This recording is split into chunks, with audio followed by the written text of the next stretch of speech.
Essa história começa há mais de 1000 anos antes de Cristo. Davi, que foi pastor de ovelhas, conseguiu vencer um dos maiores inimigos de Israel, Golias. Davi se assenta no trono para ser um dos maiores reis de todos os tempos de Israel.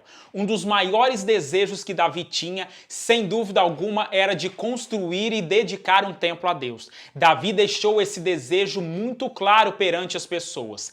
Embora ele tivesse esse grande desejo, não foi dado esse privilégio a ele por no mínimo 2 motivos. O primeiro motivo é que Deus deixou claro que havia sangue nas mãos de Davi. Davi era um guerreiro, por isso ele não pôde dedicar a construção do templo. O segundo motivo era o seguinte: havia muitos inimigos ao redor de Israel. Davi tinha que dedicar muito do seu tempo e muito da sua atenção a questões de guerra. Então Davi ficaria um pouco perdido entre a dedicação da construção do templo e a dedicação da guerra. Então não foi dado esse privilégio a Davi, mas esse privilégio foi passado ao seu filho chamado Salomão, que seria o terceiro rei de Israel. Após a morte do rei Davi, Salomão assume o trono para ser o terceiro rei de Israel.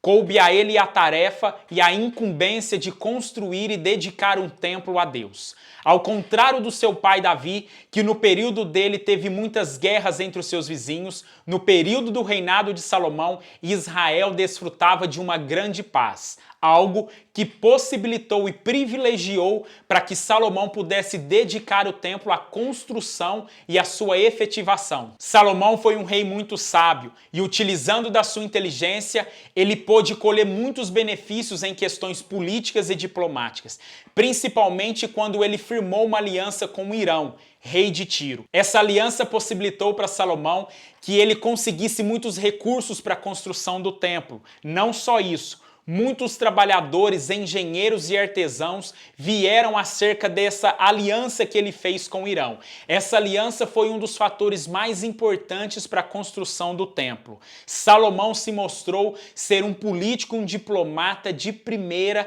beneficiando Israel e principalmente para a construção que viria a ser o primeiro templo de Jerusalém. Depois que essa aliança foi firmada, a construção do templo se iniciou.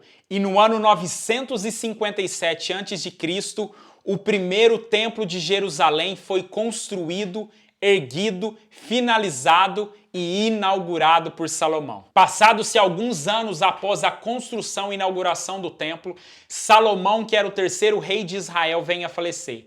Depois da morte de Salomão, vários problemas políticos começou na nação. Devido a esses problemas, as 12 tribos de Israel, que formavam uma única nação, se dividiu em 2 partes. Essa divisão ficou conhecida como os 2 reinos de Israel, Reino do Norte e o Reino do Sul. O Reino do Norte ficou com 10 tribos e a sua capital foi Samaria. O Reino do Sul ficou com 2 tribos e a sua capital foi Jerusalém.